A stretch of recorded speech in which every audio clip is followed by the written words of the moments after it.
Edgeguarding in Melee is hard, but it wouldn't be unreasonable to say that at least half of all edgeguards in Melee require you to grab the edge in some capacity, making grabbing the edge quickly an essential skill that every Melee player should learn. Despite this, many beginners and even experienced players don't spend enough time actually getting comfortable moving to the edge quickly.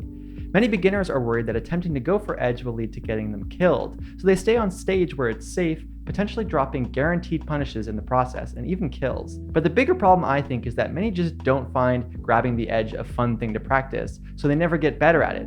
Why practice this when you could practice this, right? So in this video, I'm going to show you some simple ways to cover the edge in Melee that every character can take advantage of, and I'm also going to show you some more advanced, character-specific methods to cover ledge that are practical, stylish, and fun to practice. Let's get started. In most situations, turning around and jumping to ledge just isn't quick enough to cover the edge effectively. So the two methods I believe cover the majority of situations are either a wave dash back to the ledge or what's called a PC drop. Let's start with the wave dash option. When you're close to the edge, simply turn around and perform a wave dash back to hug the ledge. This alone is already good enough to cover most options, but eventually you want to incorporate a fastfall after you wave dash by pressing down on the control stick at a specific timing in order to grab the ledge more quickly.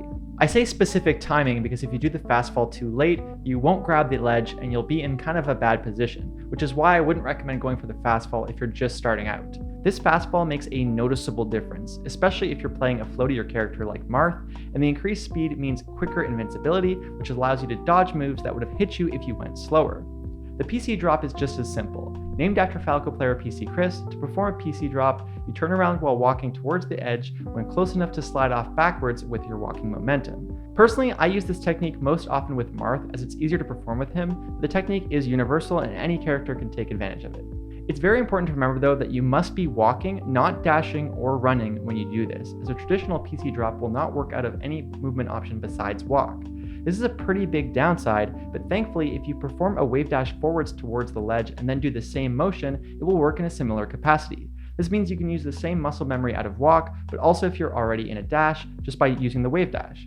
You can even get the best of both worlds by buffering a walk out of a wave dash forward to PC drop afterwards, and this can be really useful for characters like Luigi who generally have long wave dash lengths and finds himself wave dashing towards the edge more frequently than other characters. To do this, all you need to do is wave dash towards the edge and then keep holding to the right or left depending on what direction you're facing, and you'll just start walking immediately afterwards. Then just perform the PC drop as you would normally. It's worth mentioning that PC dropping is harder to do with characters who have high traction. This is why the technique is easier with characters like Marth or Luigi, but pretty difficult with characters like Peach. If you play a character with high traction, the good news is that the motion to perform the PC drop will still put you in a position to wave dash back to ledge if you miss it, which is why I think it's still a useful technique to learn. But if you're struggling to perform the PC drop, I'd recommend just using the wave dash option. Just whatever is most comfortable and consistent is the one you should go for. These two techniques alone allow you to cover the edge confidently and quickly in the majority of situations, but it's now time for the character-specific stuff. Let's start with Fox and Falco. Both Fox and Falco have access to some pretty unique ledge options. Not all of them are equally practical, but let's check out a couple I think are useful. The easiest of these is a simple run-off side B to the ledge. All you need to do is run off and side B in the opposite direction, and bam, you got it. It's not always the fastest option, but it's fairly easy to do, and it's fast enough to cover plenty of recovery options in the game. A more difficult to execute method is the shine turnaround up B. This method is arguably Mango's preferred way to get to ledge, and if you do it quickly enough, it's hard to even see the shine happening. To perform this, you need to do a shine turnaround, which is when you down B, then hit the stick in the other direction to turn around. From there, you need to perform a jump immediately out of the shine into an up B, and if you perform all of this close to the edge, you'll grab the edge before the up B starts. If your up B does go off though, it's because you're not close enough to the edge, so remember the positioning here is quite important. It's worth mentioning this method is advanced, so don't go for it if you're a beginner, but if you're an intermediate player, it can be a lot of fun and it helps build muscle memory for other useful tech like shine turnaround back air or shine turnaround down air. You can also use a shine turnaround to wave dash back towards the edge on stage, although I personally think this is unnecessarily complex and doesn't achieve much extra speed, but it's an option as well. The most important thing is that whatever option you choose, you want it to be consistent and fast. Now on to Marth. As we've already mentioned, Marth can take full advantage of PC drops, but he actually has a surprisingly reliable edge grab setup simply by using his back air. Marth's back air, and Roy's for what it's worth, turns him around in a position that's basically primed for him to grab the ledge, and this ability to fluidly turn around in mid-air is an option not available to many characters in Melee, making it simple and effective. The next character-specific stuff I'm going to group together, and it's using your up B to get to ledge. Many characters' up Bs in Melee allow them to grab the edge in unique ways. Bowser and DK in particular have an up B that can be controlled while grounded, allowing them to slide to the edge while putting out a hitbox in the process. This option covers a surprisingly large distance, and since it's an up B, you could even do it out of shield. Unfortunately, Link and Young Link's up B stay locked in place when they start and can't move in the same way, but if you start them close enough to the edge out of a run or a walk, the momentum that you have will carry you forward and you'll slide off the edge.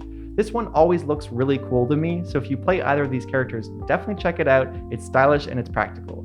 You can also use your momentum to carry you off the edge with your up B with Sheik and Jigglypuff as well.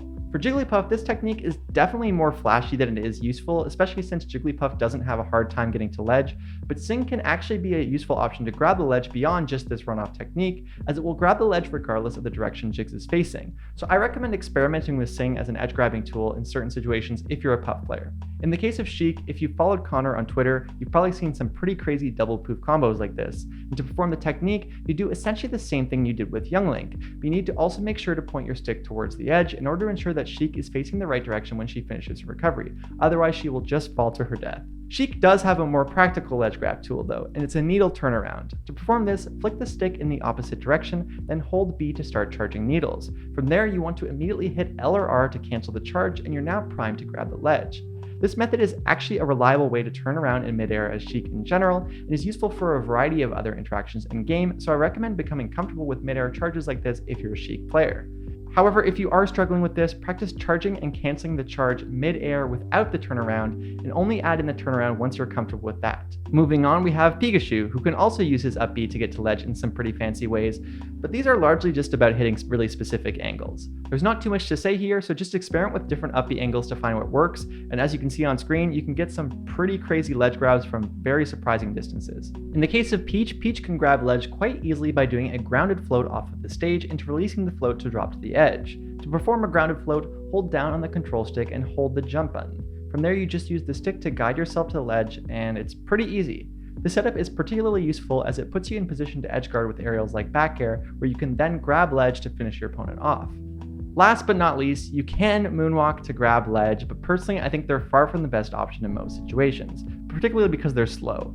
However, I actually think moonwalking for edgeguards in general can be useful to reach certain positions off stage, so it's not something I would recommend you just never learn, but if we're talking about it purely as a tool to grab the ledge, I think there are much better options. If you don't know how to moonwalk, I'll link to a tutorial in the video description that will teach you how to do it, but again, I don't really think it's worth it if you're just doing it to grab the ledge. That's all for today's video. If there's a setup I missed, please let me know in the comments below. As always, if you like my videos and want to help me make more of them, consider supporting me on Patreon. For those curious, I've unfortunately had to delay a lot of the videos lately as I've been getting really bad migraines to the point where I can't even really use a computer.